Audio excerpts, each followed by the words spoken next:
So we primarily raise and sell beef cattle, and we don't have the ability to set our prices. We're basically price takers. We take what the market offers or we don't sell.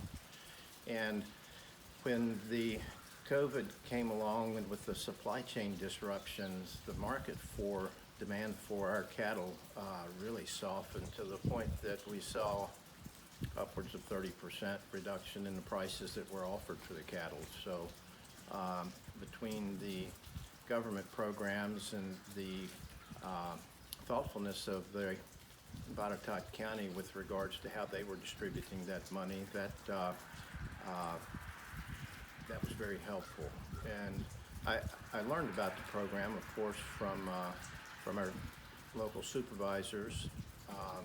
Also, our extension agent, Kate Lawrence, was quite instrumental in getting the word out and encouraging people to apply for that grant. Things have normalized somewhat with the restaurants opening back up and schools opening back up to some extent. A lot of the the negative impact that we saw from the changes that the virus brought about was the interruption with the supply chain. So much of the higher quality cuts of beef were consumed in restaurants, and with the closures of the restaurants, that demand softened considerably. And the unfortunate thing was consumers saw prices increase in the grocery store where they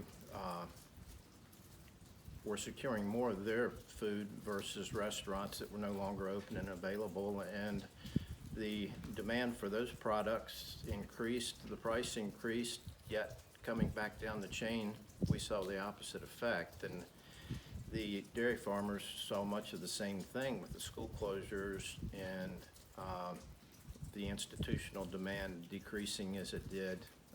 It was so unfortunate to go to the grocery store and see the refrigerators empty of milk, and then turn on the news and see dairy farmers dumping milk. And that was just a really different time for us.